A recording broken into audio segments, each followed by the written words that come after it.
orchid friends, and welcome back to Karins Orchids and yet another care collab video. This time it's going to be about the most spectacular and most beautiful Cattleya there is. The species Cattleya Dowiana. And this care collab is together with Ed's Orchids, Ninja Orchids and Mac by Nature. So after watching my video, tune over to their channels and see what their Cattleya Dowianas are up to today as well. Yay! And well, I just want to remind you that it's okay for everybody who would like to share a care collab about an orchid to join, alright? Just put a comment in the comment section and tell me about it or tell us about it. Yeah. It's for everybody. It's easy to join and it's fun, so just do it, I think. Well, this lovely species Cattleya grows in Panama and Costa Rica, Central America that is, as well as in Colombia. And the variety, shall I say, that grows in the northern part of Colombia has got less desirable blooms, a little bit smaller, a little bit more dull colored. But if you move a little bit more south, you will find larger flowers with more vibrant and rich colored flowers. And that variety of Dowiana is called Aurea. So that's the most desirable one, the Aurea variation. And this is a quite old species. It was registered in 1866 by James Bateman and Heinrich Gustav Reichenbach. Well, okay, let's follow me into my living room where my Cattleya Dowiana sits. Alright? So, here's where the little beauty sits. And Cattleya Dowiana, as for all Cattleyas, it seems, requires quite high air humidity, such as about 70%. Is she getting it? No, she's not. She's only getting 59% of humidity right now and 27.7 degrees Celsius. Quite hot, but, well, we're all getting used to having a hot apartment. I'm trying to provide her quite a lot of sunlight right now for her new pseudobulbs to mature, since she is now reaching blooming size. I got her last summer, about 1 year ago, from Grow Russian Orchid in Germany, and it had 1 to 2 years to flowering size then. So, well, she's growing on, and she's got a lot more new pseudobulbs now than from when I got her. So she's really a vigorous one. And on a grown-up specimen, the leaves should be about 23 centimeters long.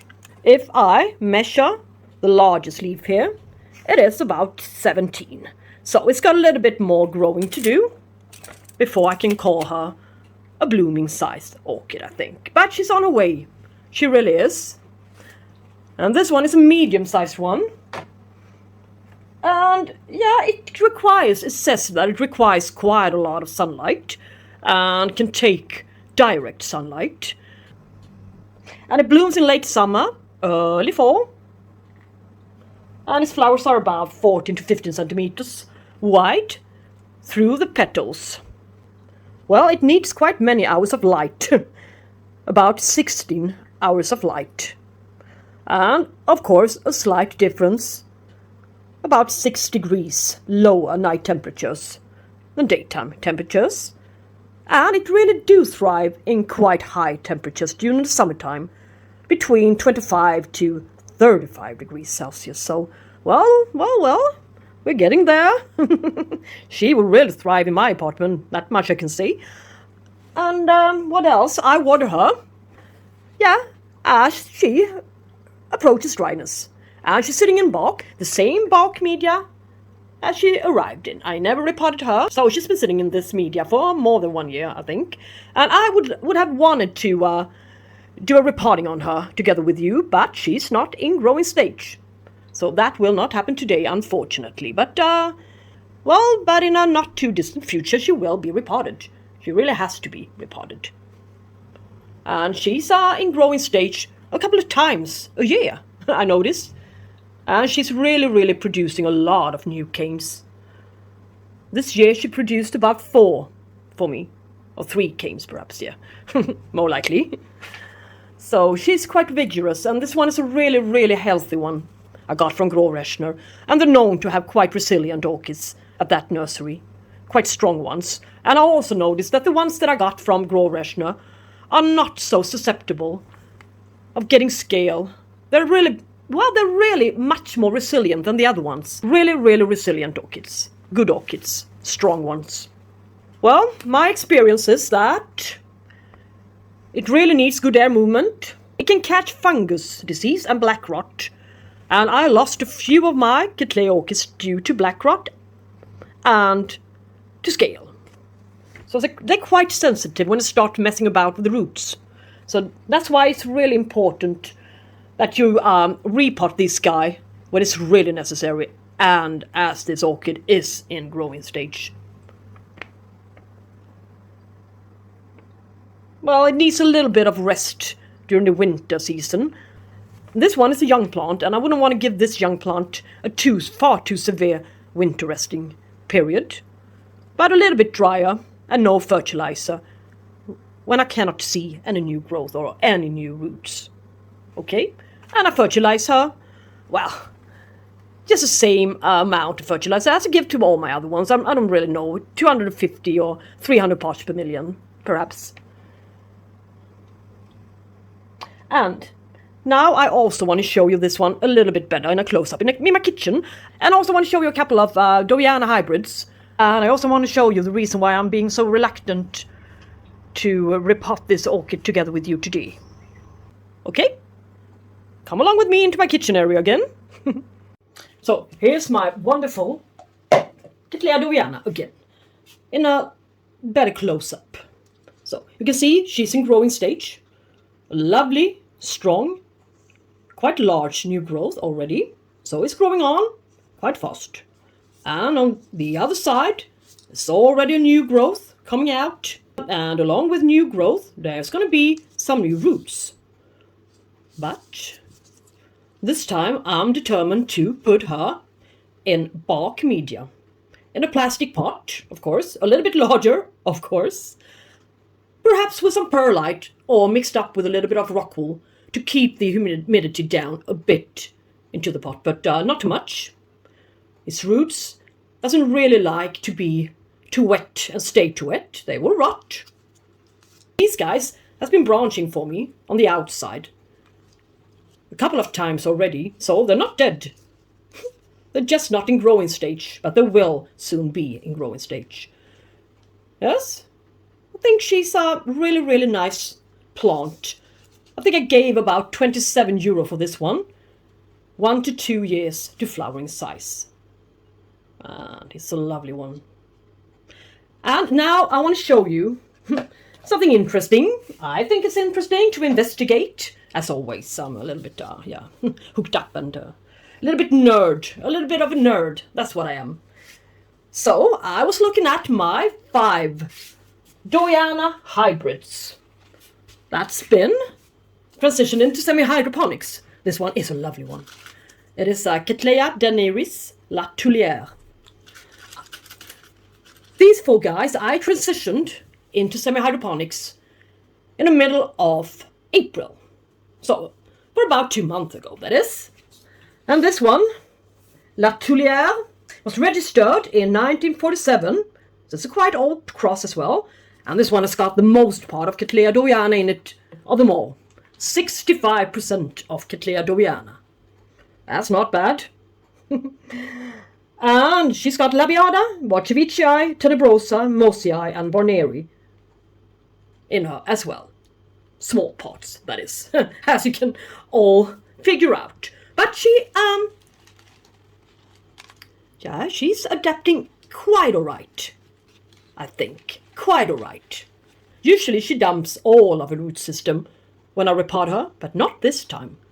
I only flushed her. I didn't give her a water reservoir. Yet. So, not all of her roots are dead, but she is dehydrated.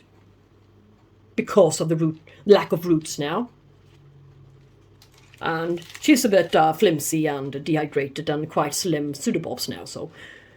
Yeah, she was affected quite badly. And I saw this new growth when I did transition her.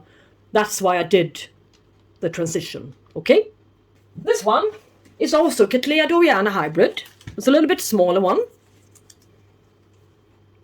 It's called Cattleya Voltaire, Cattleya CG Roebling, and Dowiana Aurea. Flimsy, thin pseudobulbs. It whispers of having a little bit of purpurata in her. A flimsy one, bent leaves, trying to recover. Indeed she is. No roots to be seen. Struggling plant. This one has got 50% of Dowiana in her. 25% Gaskeliana and 25% purpurata. And Gaskeliana always throws away, or shall we say dumps, her root system when repotted. Especially in the wrong season. So, maybe she's got a bit of that inheritance in her. Difficult one. And this one, my favorite and the most uncommon one. Cattleya triumphans, Cattleya rex, and Dowiana rosida. Yeah. She's having a severe setback as well as scale attack since I transitioned her. Look at the leaves, all dried out and discolored. But the plant is not dead yet, and she's producing a new growth there. But this one has got 50% of Rex and 50% of Dowiana in her. Two really, really finicky orchids. In the same little poor orchid. What could I expect? She's going to make a full recovery in some time. But as you can see, quite difficult plant. Rex and Dowiana in a mix. No. And now, let's look at something more cheerful. My Alma Key. Tikmali. This one is a really resilient plant from Grow Rational Orchideen from last summer. She's got 39% of Dowiana in her. So a little bit less than the other ones. And look, she's adapting. She's growing roots like crazy. Again, already shall we say, putting out two lovely new growth and new roots again. And I didn't give her a water reservoir, I just flushed her as well. But she's such a resilient one, a really, really strong grower. 39% of Dowiana and an abundance of other orchids in her ancestry. These are the guys that are doing worst of them all. And what do they have in common? Well, quite a heavy amount of Dowiana in them.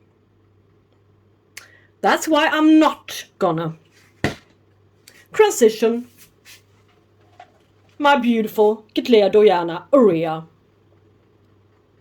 into semi-hydroponics. I don't want to have black rot. I don't want to have a setback. I would like to keep this orchid in this shape and condition, since I would like this one to bloom for you one day. And with that said, thank you all so much for watching, and if you like my video, give it a thumbs up, share, comment and subscribe. And don't forget to tune in to Ed's Orchids, Ninja's Orchids and Matt by Nature's Orchids. And until I see you next time, guys, have a good day. Bye bye.